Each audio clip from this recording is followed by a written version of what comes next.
Hey Shelley, it's Lee. I thought I would make you a quick video to show you some of this stuff.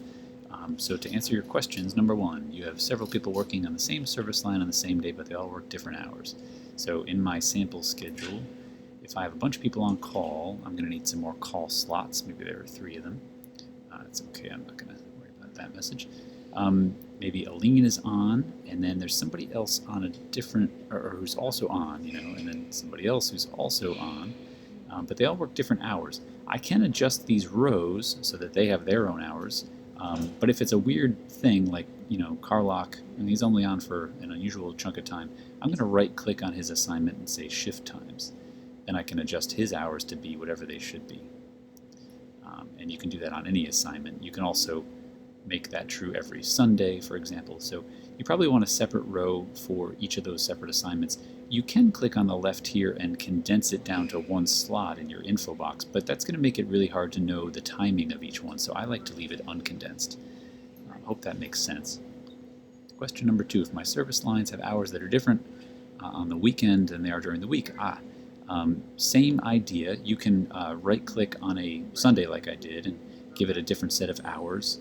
If you right-click and choose shift times, and you've got the hours altered, you can say to the blue arrow here, make that true every Sunday. And now every Sunday this call row has odd hours. You can do that on any weekend day. You can also create a separate row on your schedule called weekend. Some people like to do that because it's a little more clear. Hey, this is the weekend person. That's fine. That's totally up to you. Number 3, what is variable call? Variable call is what you have by default when you click on the name of a service along the left and you mess with the call pattern. Q4 means every 4th night or day. Q3 means every 3rd day or night. Variable means anybody on any time, no pattern at all. And that's what most folks use.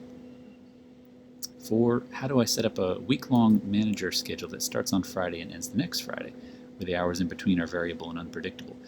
Well, you could set up a pattern that repeats all the time, that runs Friday to Friday.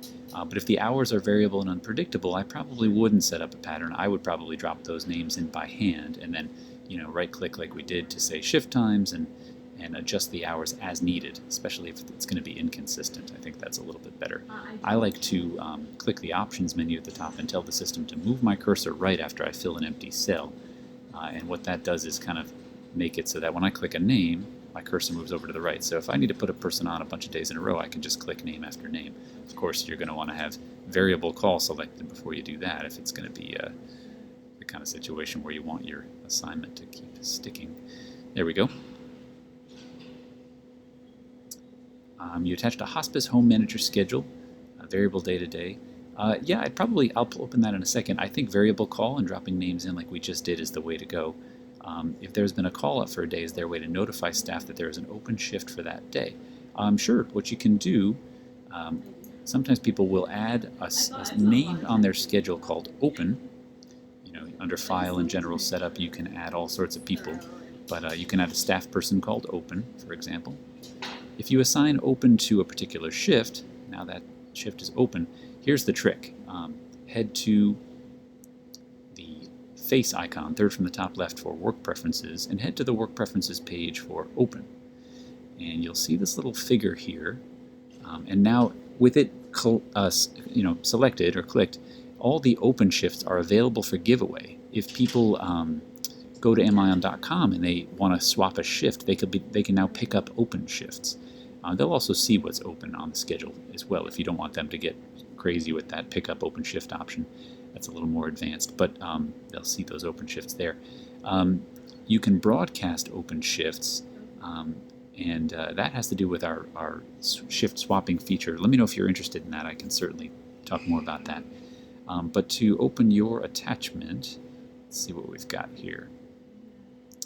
I'm going to open it up in Word, and I think variable call is what you want.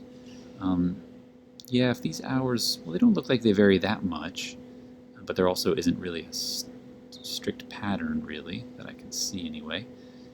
Yeah, I'd probably just drop names in, one at a time, like I was doing before, on the schedule grid. I'd probably just, click on an open spot, click delete to remove somebody if you want, click on their name in the info box, have the cursor move to the right as you fill an empty cell, and just a couple clicks each month and you'll have a good schedule going. Let me know what you think of this video. You're welcome to share it. nothing dangerous in here, but I'll send it your way and hope that it helps. Okay, thanks.